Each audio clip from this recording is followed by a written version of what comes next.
Should we get into some of the reads here for the week? This is one that I just found today. It says, "Hi, Bill, fuck you." So right there, I'm in. I've got something that may interest you, you ginger cunt. I'm British and a big football fan.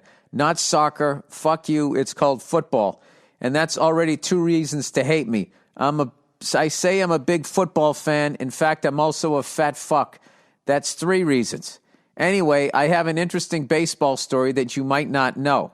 If you do, then fuck you.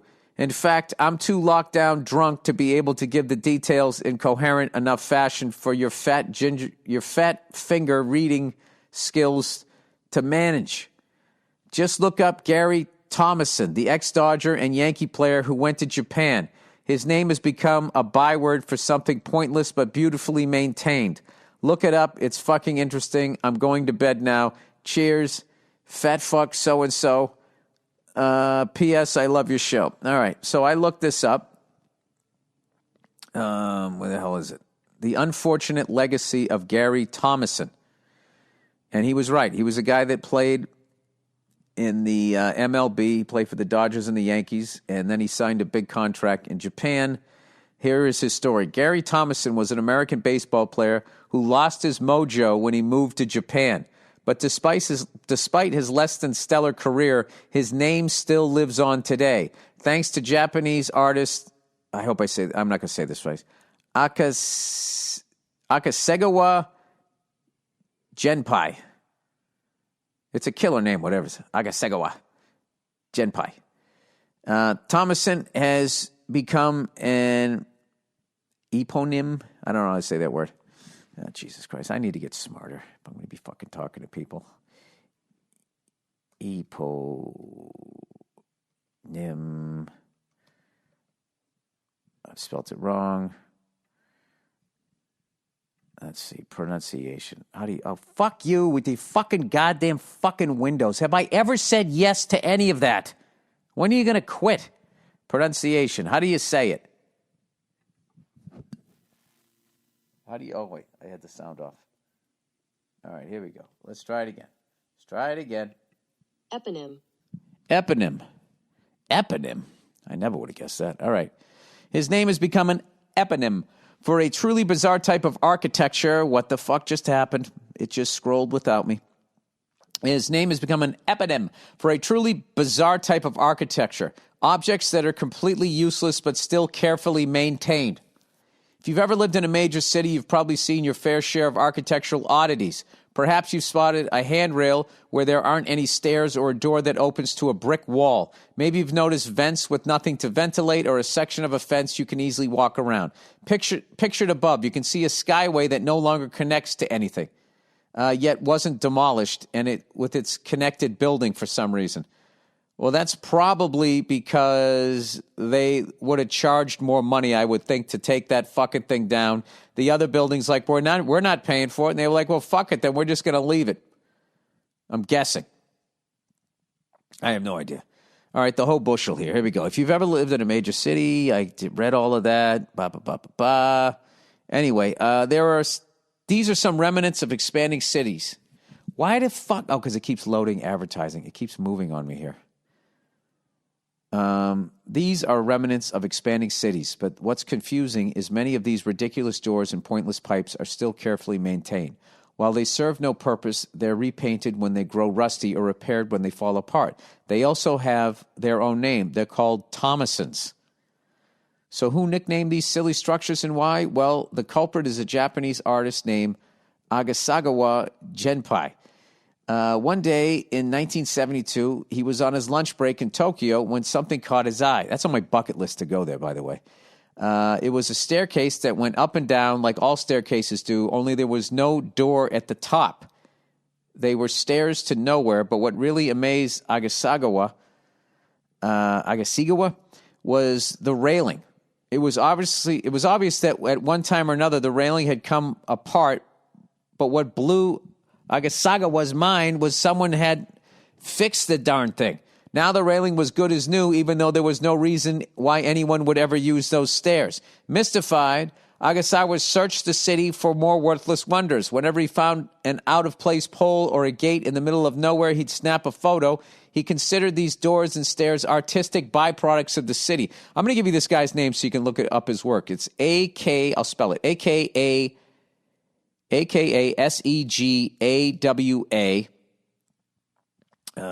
I can't imagine there's somebody else. Maybe that name is like Mike over there.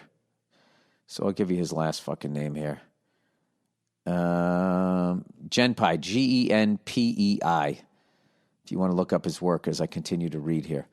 One day, 1972, let's see, blah, blah, blah. It was obvious that at one time or another, I read that. Oh, so he considered them artistic byproducts of the city, and soon he was publishing the pictures in a photography magazine, complete with little articles on the nature of their existence. That's a great book. Coffee table book.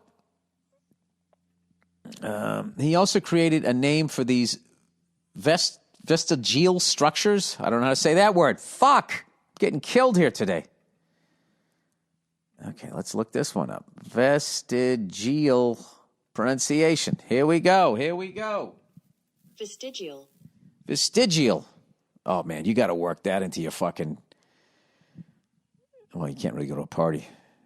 I already forgot how to say it. Vestigial.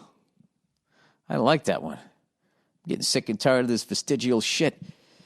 So in order, does that even make sense? So in order to be a Thomason, an object must be cared for even though it's completely pointless.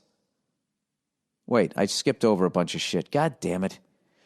He called them Thomasons after baseball player Gary Thomason, who played for teams like the Dodgers and the Yankees. While Thomason was a fine player in the States, things changed dramatically when he signed on with the Yomiuri Giants, a team based in Tokyo. Once Thomason arrived in the land of the rising sun, he couldn't hit a ball to save his life. I bet what happened was he got in his head, and then he compiled it with the fact that he was this American representing an entire country, and the pressure just got too big. Where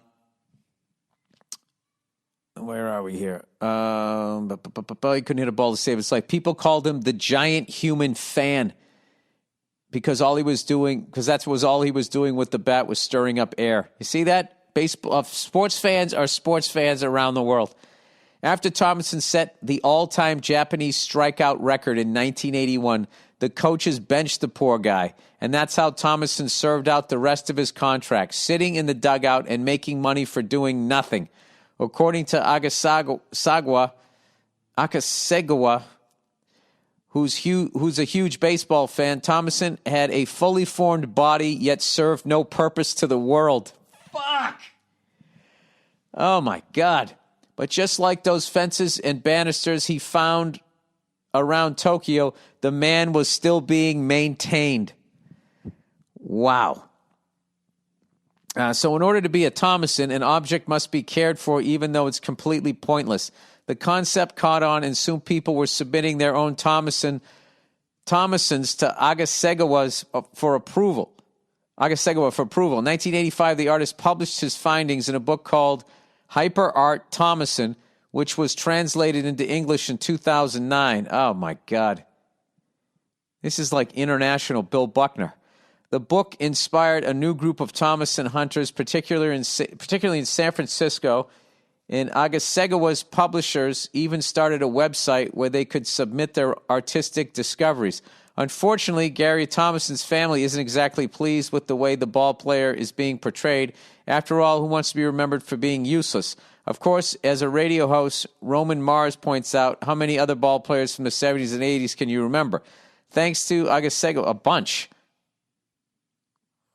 I can name half of the fucking Big Red Machine. I can name all the Yankees and the Red Sox. You don't believe me? Here we go. All right.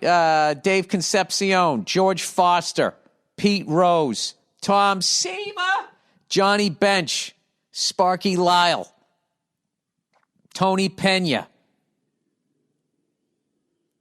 Was Cesar Geronimo on that name? What a fucking name. Was he on that team? Jose Cruz, J.R. Richards. Those are some Astros for you. The fucking Dodgers, Ron Say, Bill Russell, Davey Lopes, Steve Garvey, Steve Yeager, Dusty Baker, Tommy Lasorda. Don't fucking challenge. I can never remember if it was Greg or Craig Nettles. Bucky Dent. Chris Chambliss. Who the fuck was their second baseman? Bucky Dent was short, right? Thurman Munson, rest his soul. Reggie Jackson, Lou Piniella. Ron Guidry, Louisiana Lightning. Jim Rice, Fred Lynn, Carl Yastrzemski. What the fuck are you talking about? It's a dumb point. Thanks to Agasegawas, Gary Thompson's name will live on wherever people find doorknobs attached to brick walls or roads that lead smack dab into dead ends. Well, now I got to look that up. I'll look it up after the podcast. So there you go. Thank you. Look at that. You get a drunk fucking British guy. Guy just ate up 15 minutes of the podcast. God bless you. All right, Milwaukee. Hi, Bill. I'm a lady listener. Hey, welcome. I love when the ladies write in. I'm a lady listener from Milwaukee, Wisconsin. I was wondering what your take is on the Democratic National Convention, which is supposed to be in Milwaukee in August. Do you think it will still happen? What do you think needs to happen at the convention to get people excited about Biden? Jesus Christ. I mean, Joe Biden making you excited. It'd be like having somebody tone deaf sing a fucking song on, in the right key. It's just not going to happen. Hope you have a chance to visit in the summertime. So do I. It is beautiful here right now. I love Milwaukee. I don't know. I'm at this point. I'm rooting. Can you root for other Republicans too? Can a Republican fucking take the spot? We can just start over again? I don't know. This is just a weird-ass fucking transitional time here in politics. All right, doctors' salaries. By the way, somebody recently, I did a Reddit Ask Me Anything, and people asked me about overrated and underrated cities. And I said overrated was a lot of the major cities because a lot of it had to do because I had been to them so many times, but just the traffic, congestion, and all of that shit, how much they cost. The money you got to spend and all of that shit, no place to park. And I was naming my top 3 underrated: Milwaukee, Wisconsin, Chattanooga, Tennessee, Knoxville, also honorable mention. Big fan of Tennessee, and Tulsa, Oklahoma are some of the ones that I went to that are fucking amazing. Overrated and these are all great cities. They just, too many people move to them. Austin, Texas, too many fucking people. It's just an absolute fucking shit show. Trying to get from the airport to the airport into Austin to your hotel it's like if you've ever landed in Washington Dulles Airport and then, especially if you're coming from the West Coast, you land right at rush hour. It's like fucking 2 hours just to get to your fucking hotel. That's why I always try to fly into Reagan. Fly right in there, jump in a cab, boom, you're there. It costs more, but I don't give a fuck. I'm kind of into the same way I'm into smaller cities, I'm into smaller airports.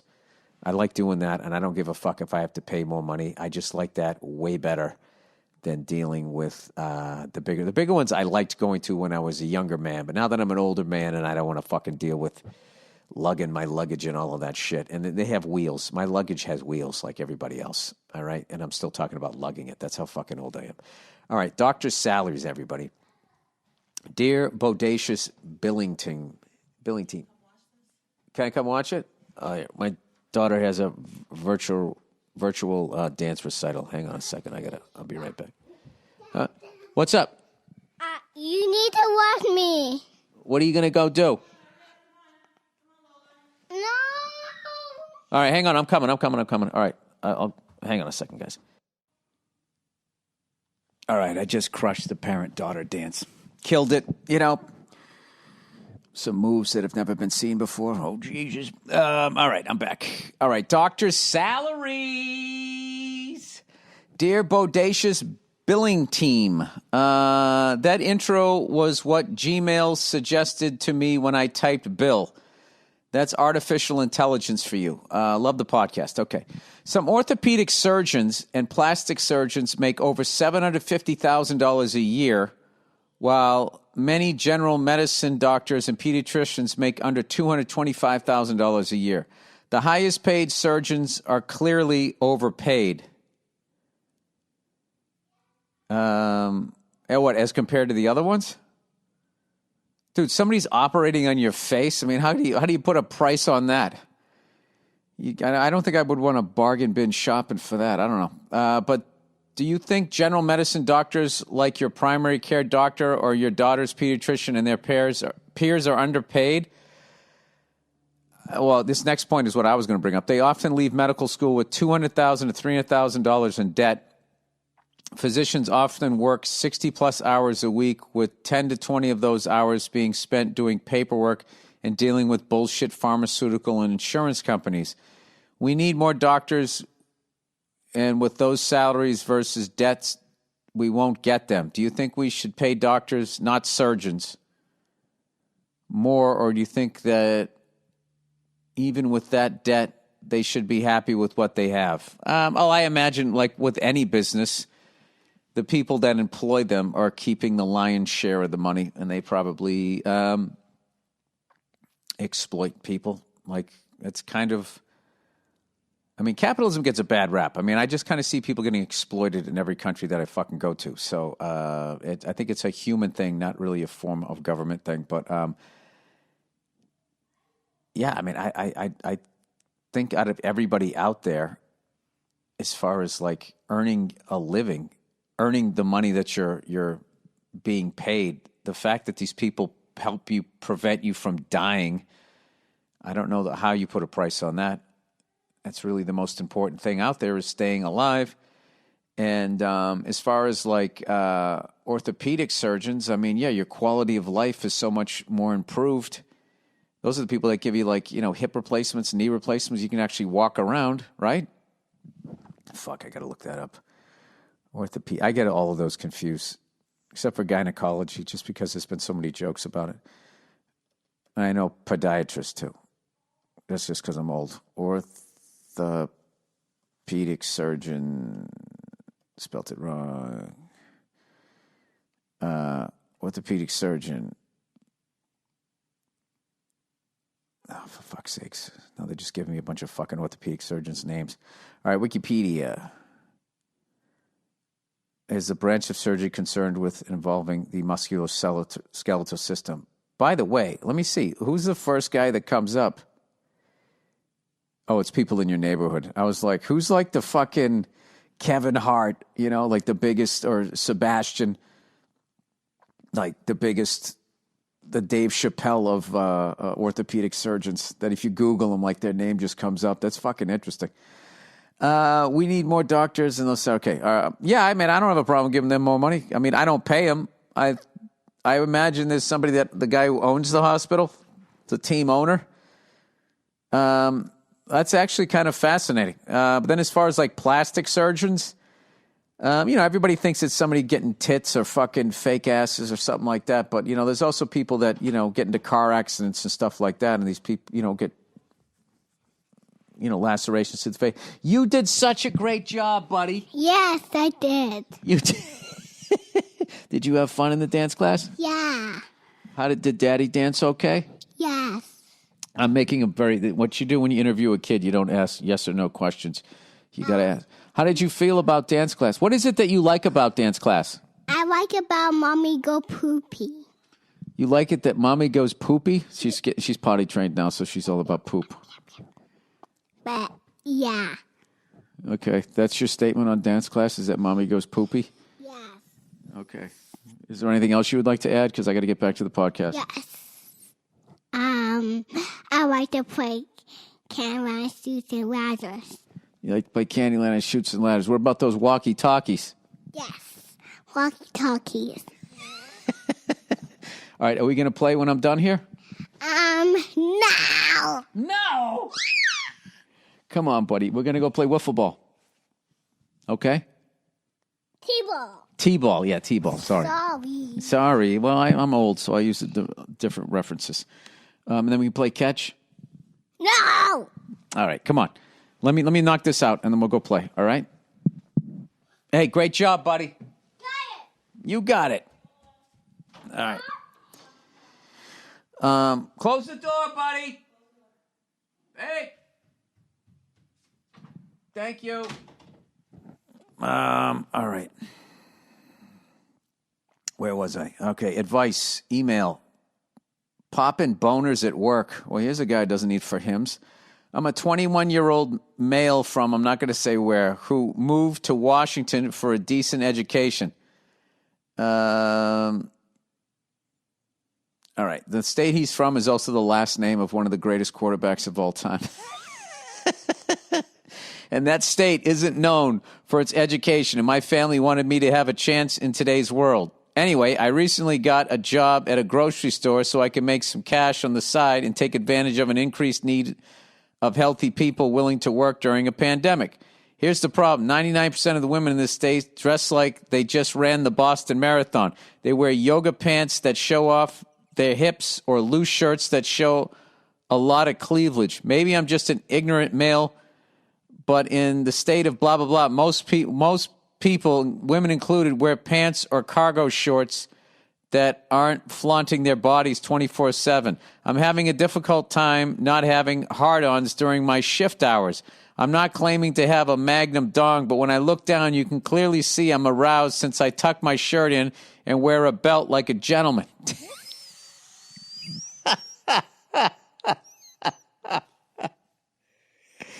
If Nia's there, I'm sure it'll end up being my fault. Oh, shit, shots fired. But I swear I'm not drooling over these women. It's just hard, pun intended, I think you meant, to not notice their mostly beautiful bodies, especially when they flaunt it so casually.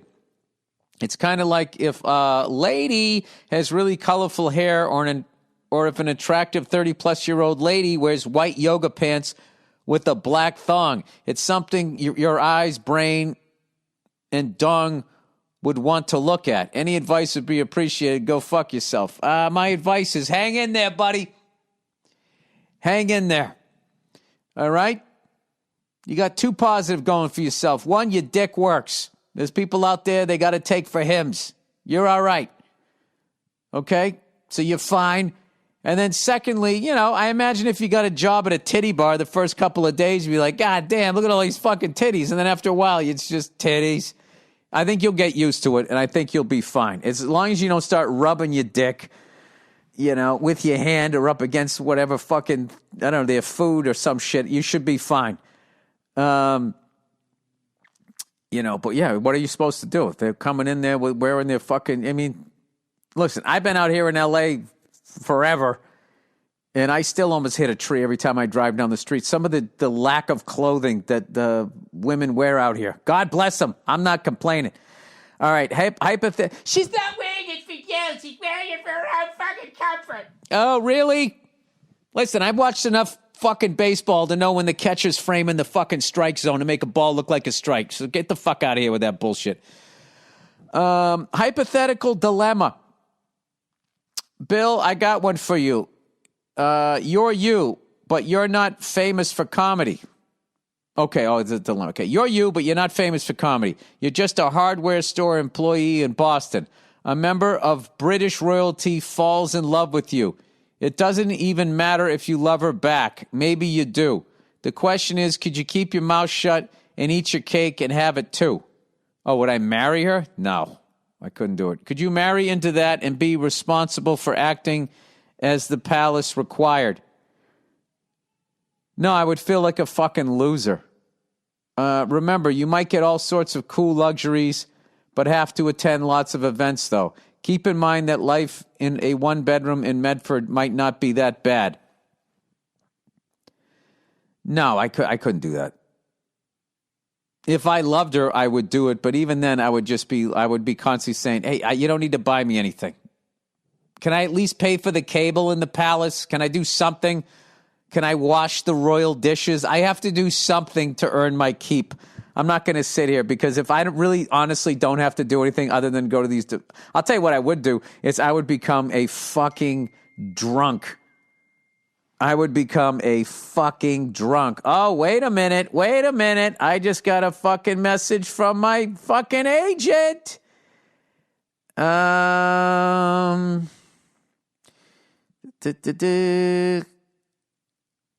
Postponed.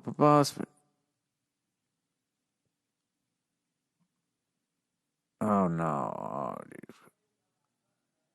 Oh, Jesus Christ. I was hoping that's about moving a fucking date. God damn it. You know, you start to get excited. All right, let's wrap up the podcast here. All right, great songs, not the hits. We're going deep cuts. I don't know why we haven't done this before. I love this shit. All right, this guy says, or this lady says, wait, did I answer this thing? Yeah, I couldn't do that. I would have to keep working in the fucking hardware store, but then you have a level of fame and then you have security around you. I wouldn't want to be famous for being with somebody who's famous. That's not how I'm fucking wired. And I got to tell you, from what I heard, Medford's really fucking nice now. Okay, electricity.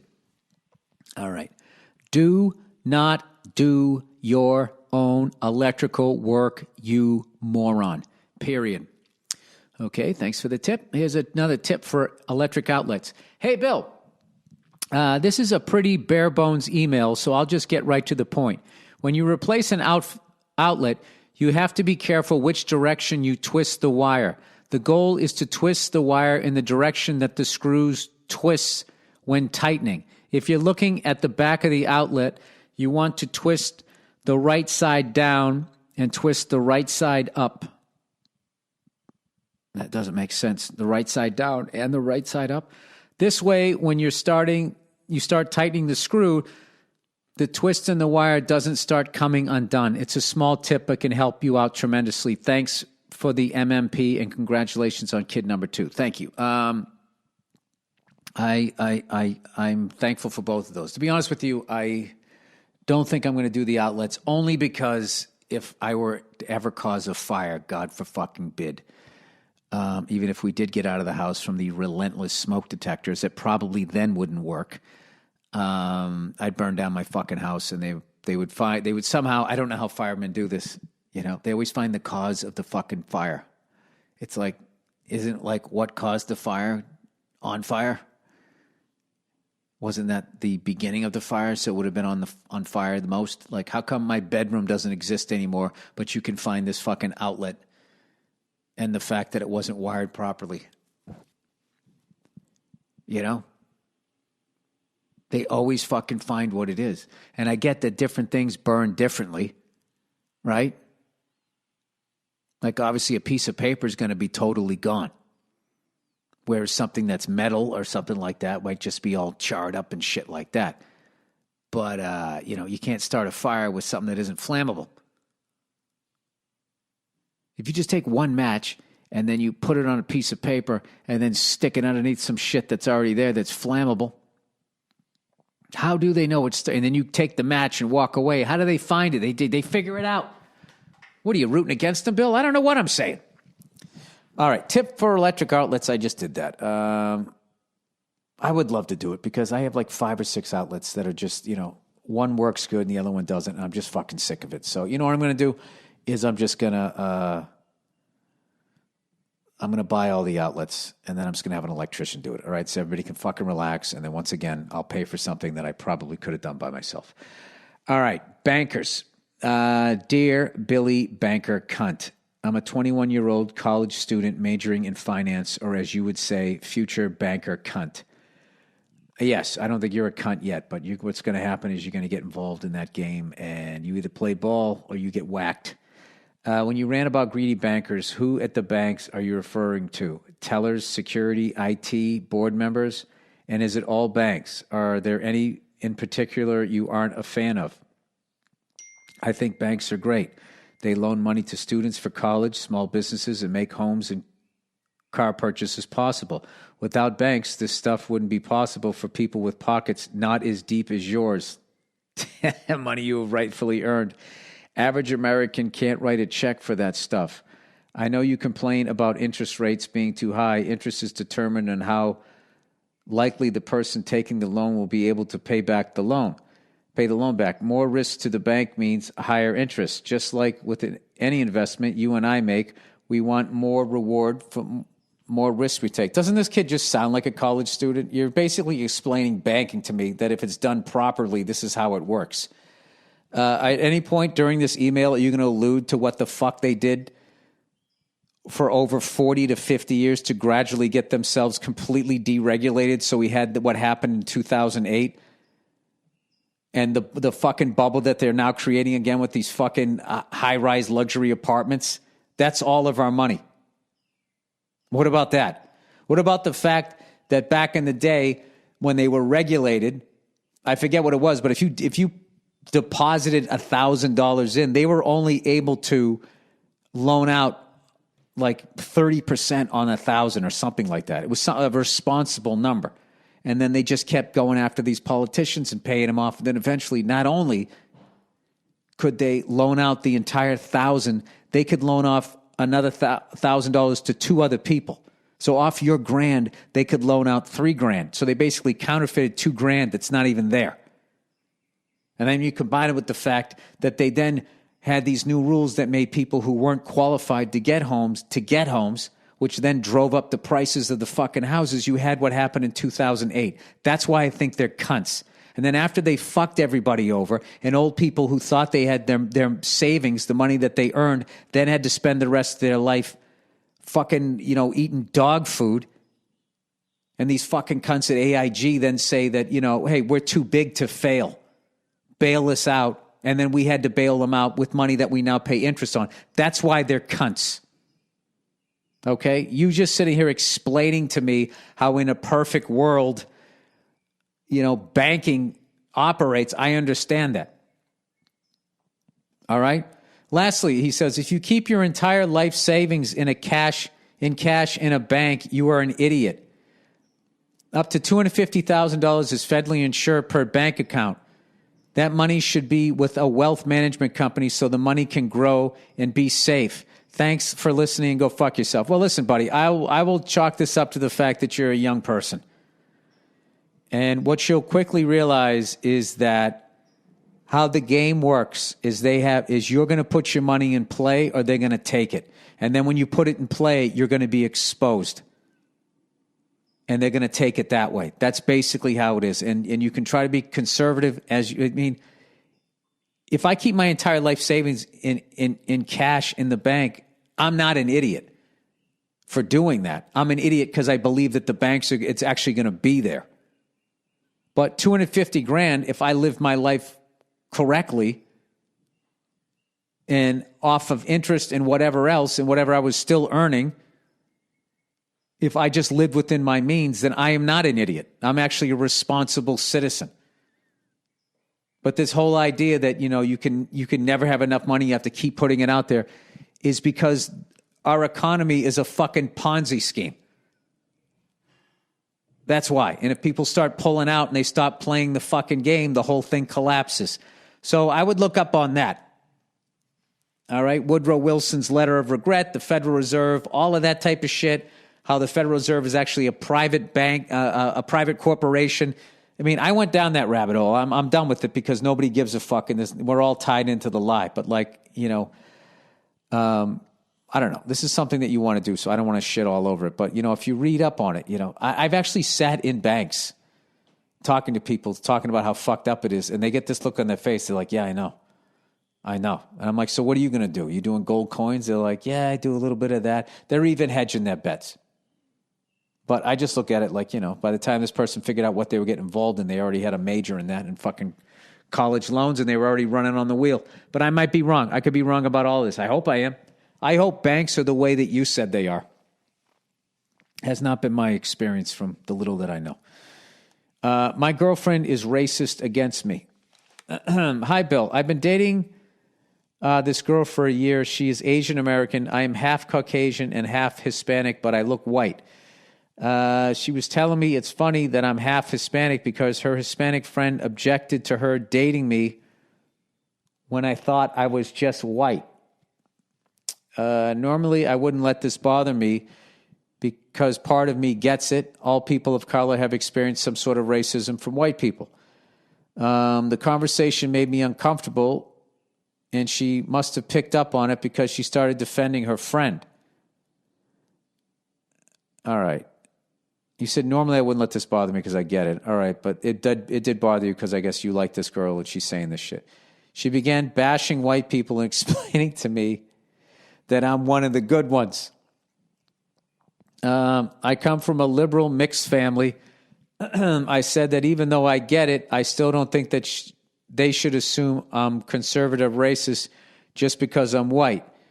She began to lecture me about white privilege and how racism against whites isn't the same as racism against people of color, which I agree with, but does that make it okay? I will never truly understand. They're basically arguing because they're not in a position of power where their racism can affect you getting a job or not getting a job. It can't affect you if you're walking in a park at night and they decide to jump you. But other than that, white racism, as the theory goes and is presented, holds way more power because they can actually end your fucking dreams.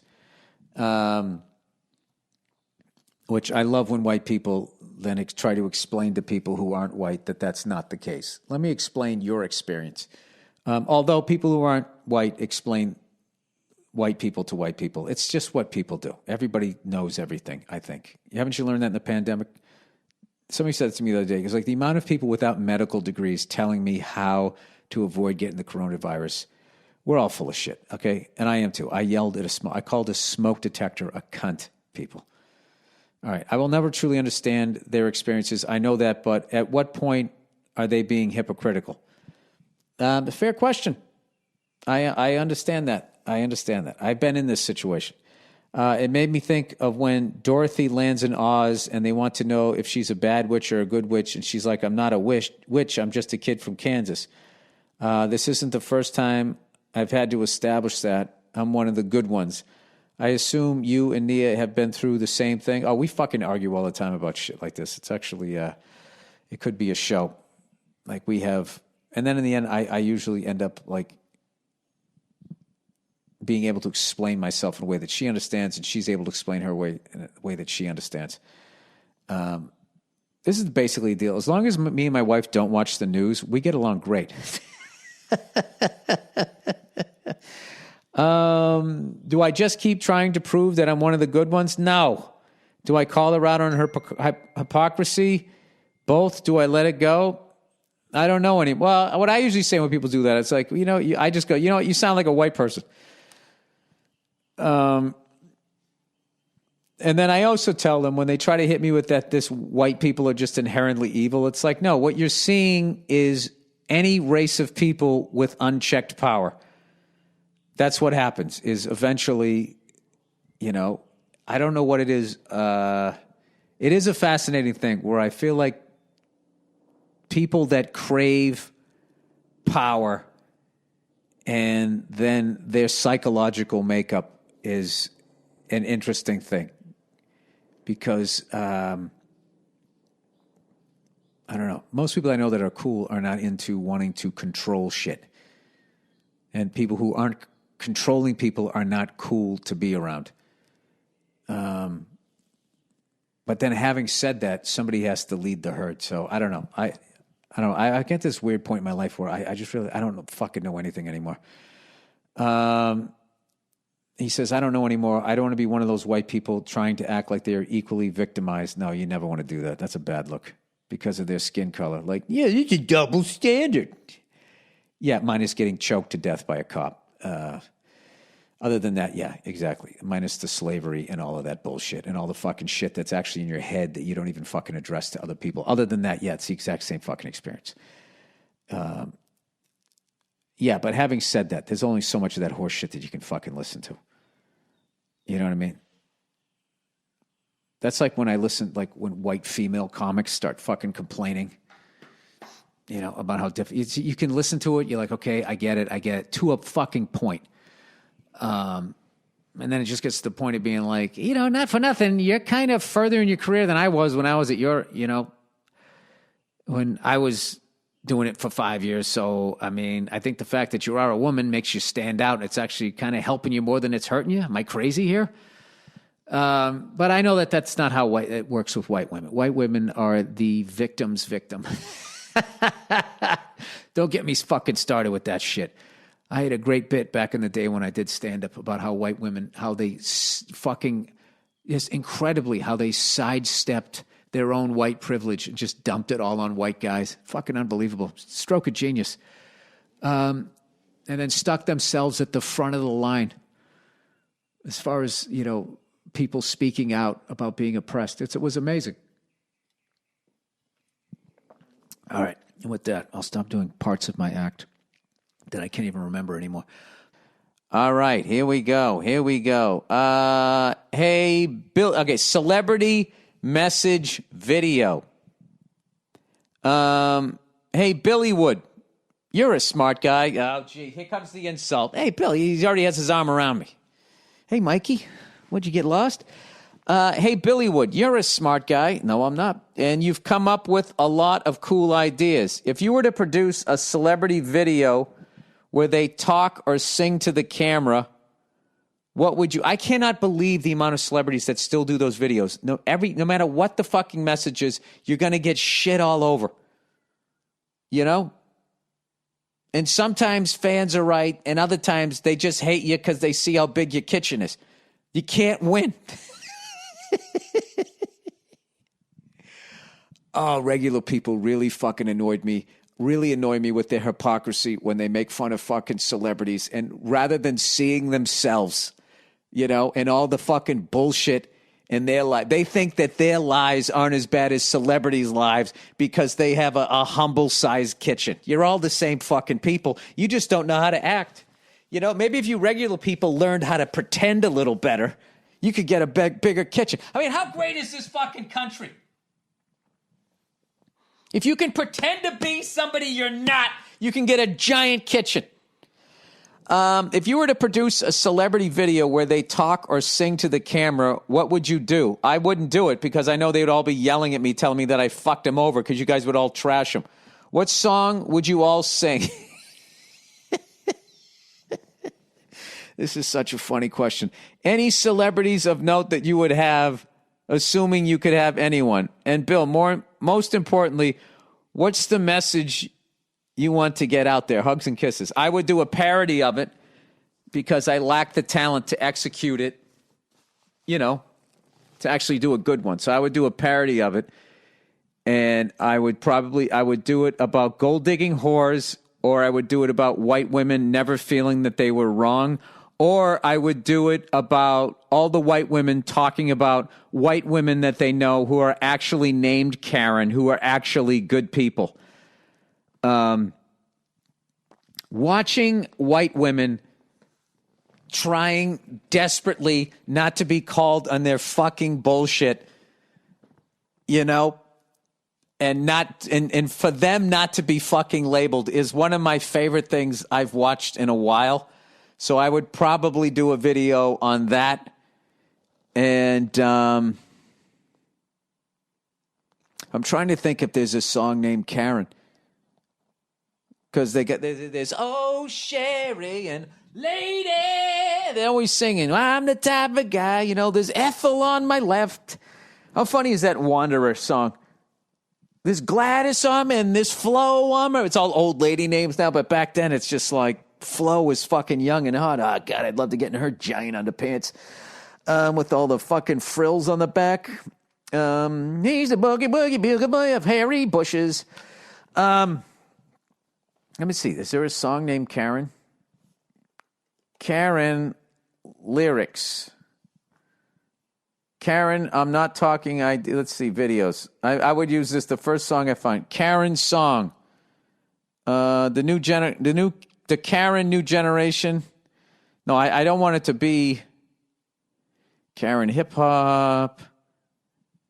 Let me just write Karen love song so I get an old school one. Love song. All right. Karen love song. Let's see here if this is probably the one I would use. After I get past the advertising. Okay, skip the ad. You know, people, there are so many white women out there named Karen. And they're not bad people. They're soccer moms. They're nurses.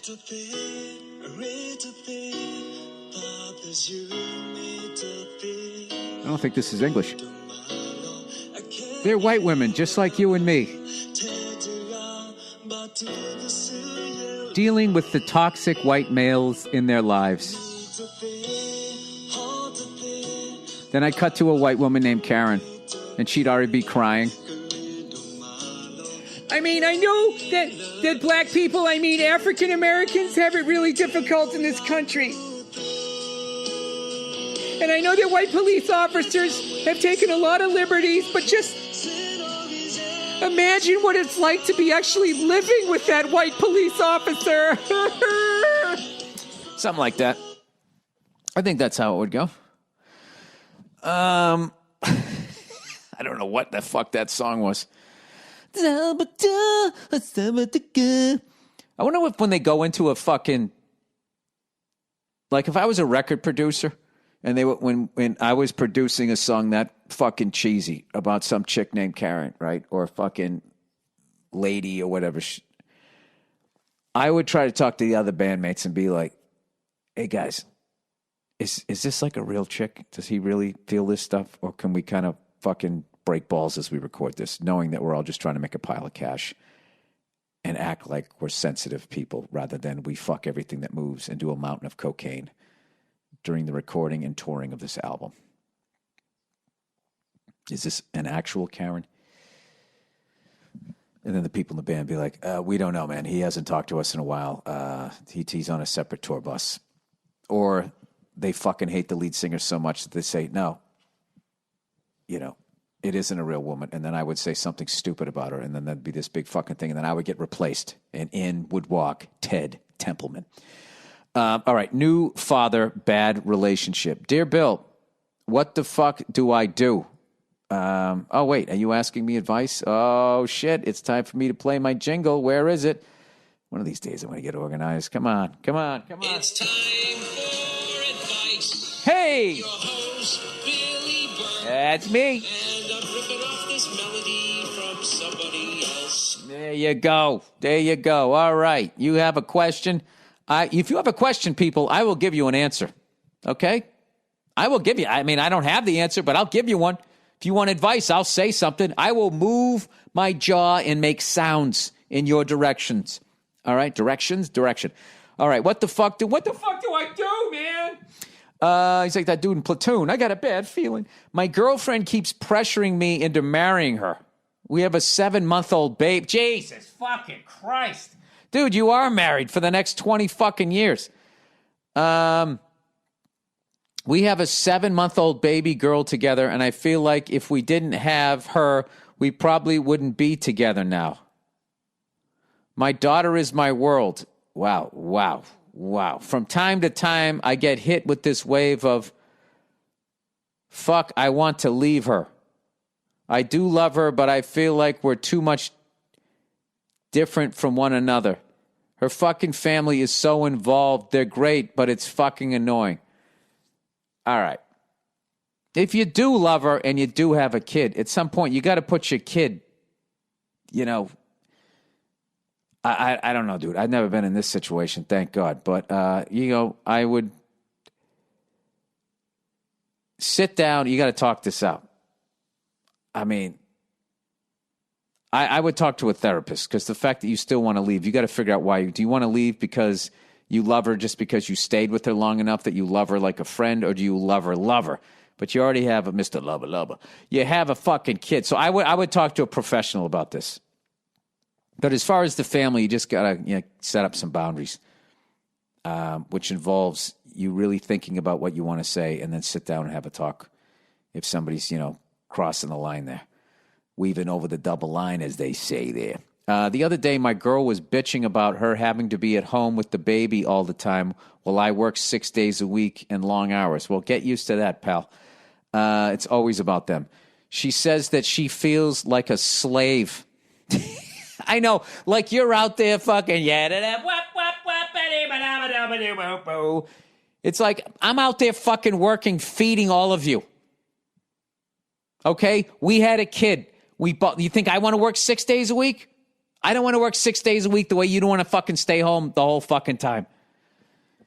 You know, but trying to get them to understand that's a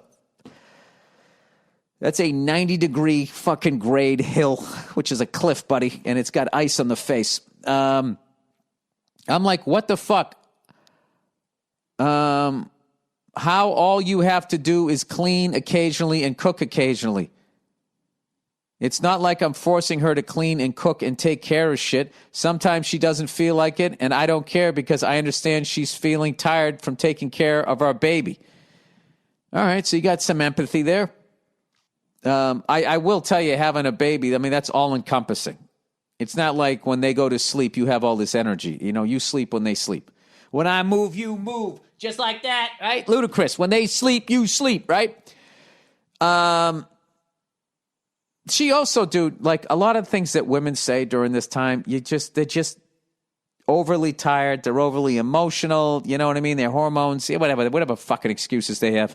And what you have to do is your job is to push down that everything that you're feeling, okay, and slowly inch your way towards your first heart attack at 58. I got some shit to say on this one, but let's just plow through here. Then she says, we're not even married, and I'm like, what the fuck does that have to do with anything? It has to do with like her fucking the end of The Price is Right. You know, is she going to win the showcase? Is she going to get both showcases? She needs to know what's going to happen. Anyways, I fucking work and you take care of home seems fair to me, and I pay all the bills. She occasionally helps and is willing if I ask, but I prefer to take care of it. Yeah, that's it. I'm earning money to keep the lights on and food on the table and a roof over our head, and you're taking care of the kid. We're parents. This is it. This is this fucking bill of goods that corporations sold women that you can actually have it all. Is a lie, and they just wanted you to keep spending and feeling like you needed more. I mean, you guys are together and you have a beautiful daughter, and that's your world. You don't need anything else. But what about that Cuisinart? Like she gets to have fun. Like she gets to have fun still. She gets to hang out with her family, go swimming or whatever. You guys have a pool? That's fucking amazing. I can never do shit because I have only one day off, and on my off day, I fucking run errands. Oh, Jesus, dude. I know, and nobody cares. And do whatever dumb shit she wants to do. This is it, dude. This is welcome. This is being a dad. This kind of bitching occurs time to time, and I'm tired of it. She's always bitching, saying I don't share emotion or spend time with her. Well, you're going to have to work on that. There's ways of just acting like you're doing it, and they'll believe it. Just make an effort. I'm the worst, dude. Don't listen to me. If I'm not at work, I'm with her. I even do the laundry alone at the laundromat. I wash, dry, and fold while she stays home on my day off. Okay, but you have a pool, but you don't have a laundry. So I think you have a pool at your apartment, or there's a town pool she goes to. But still, a pool is the shit. I wash, dry, and if it's not yours, you don't have to take care of it, that's even better. I wash, dry, and fold while she stays home on my day off. She just wants to bitch. She keeps pressuring me to marry her, and it makes me just want to run. But now that we have a baby, I'm scared that if we don't last, how it'll affect our daughter. Yeah, you should be thinking of your daughter first. I'm not even attracted to her the way I used to be. I don't know what to do. Well, yeah, I mean, if somebody's bitching at you all the time and you're that fucking tired, you just, you fail to see who they were. This is something that could help you guys. If there's someone in a really involved family could watch the baby for a day or two, you take a day off from work and you guys just get away and maybe, remember again why you guys liked each other in the first place, because that's been great for me in my wife. But I will tell you this. This is something that as a man, you have to just suck up and understand is that the male-female relationship is all about the woman. All right? That's what it is.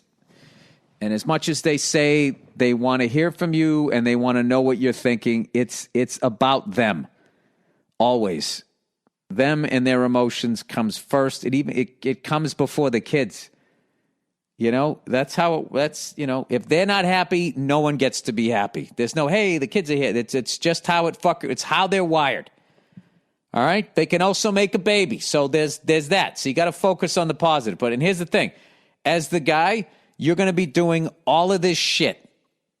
Working your ass off. You're going to die before she does. And none of it is going to be acknowledged.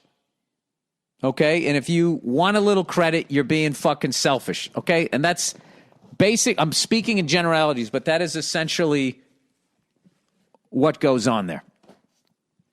All right? So you're just going to have to suck it up and occasionally go out and get some beers with other guys that you know who are dads who are in the same situations. And you'll exchange stories. And at first, you're going to be a little pissed. And then you're just going to start laughing. It's why guys are so funny. It's because of the situations that we end up in. And like having a kid is really difficult. And, you know, both people's lives have to adjust because you have the kid. But one person, it is acknowledged. You know, it's constantly acknowledged what a woman goes through during pregnancy, the importance of the role of a mother, and blah, blah, blah, and all that stuff. And for guys, it's basically like, hey, fucking stick around. They need you. All right? Don't be afraid to do the laundry and cook and clean and fucking all of this other shit. So, I don't know. I don't know what to tell you, buddy. I would do what you need. I think you need to work on your relationship, and I'm not putting this on you, but I think you need to try to communicate to her how you're feeling. And this is a very tricky thing because you could marry her and she could become even more of a fucking nightmare. Or you could marry her and that could have been the issue, and then she can fucking settle down. Because maybe she's getting pressure from her family that, you know, that they had, a kid. She had a kid out of wedlock. I don't know how religious her. It might be that, you know. But I can tell you this: trying to make somebody else happy is not something that you can do. It's impossible. So what you have to do is, you know, look out for yourself. So I would talk to a therapist about what the fuck is going on, and I would not marry her until you feel like that's what you want to do. Okay? And, you know, when you sit down with her, you can tell her about the pressure that you're underneath. And I would stop short of saying, you know, you bitching at me all the fucking time. Why the hell would I marry you? That's what you say to your guy friend at the bar. But as someone who was fucking had to be dragged kicking and screaming, I got married so late in life. I wish I did it a lot younger. And I love being married, despite all this shit that I'm saying. There are certain things like there's, you know, my wife would come on here and do fucking 9 hours with no guest about what a fucking asshole I am to live with. So I'm not trying to make my wife out to be a bad guy. I will just say that in general, nobody gives a shit about the guy in the relationship. It's just what it is. It's just how it is. It's just how it is. Okay? And you got to accept that for your daughter.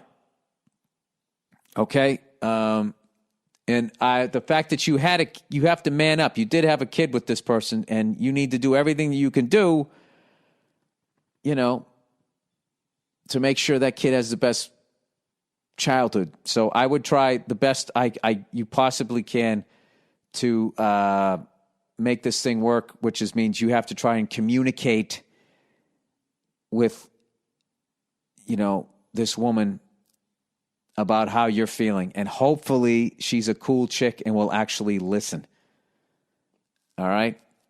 Rather than making everything about herself and start fucking crying, and then you're consoling her because she's been a douche to you.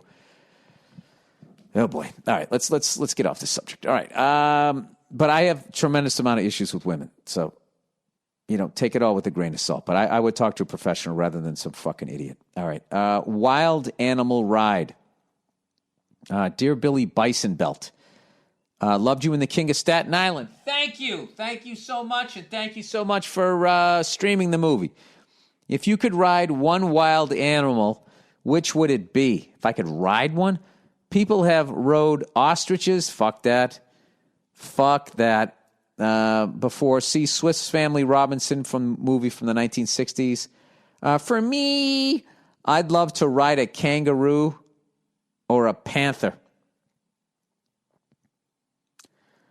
I would not want to ride a wild animal. I would want to ride a domesticated, broken animal like a pony or a horse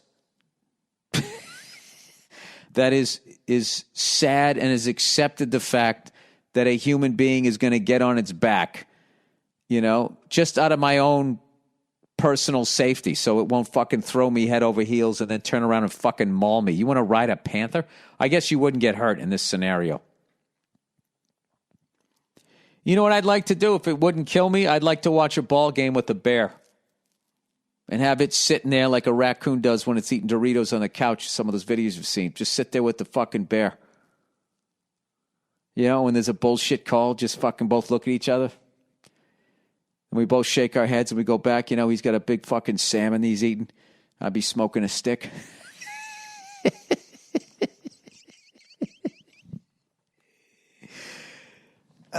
You know what's funny? What I just pitched, I could have sold that as a movie when Clint Eastwood was doing those orangutan movies.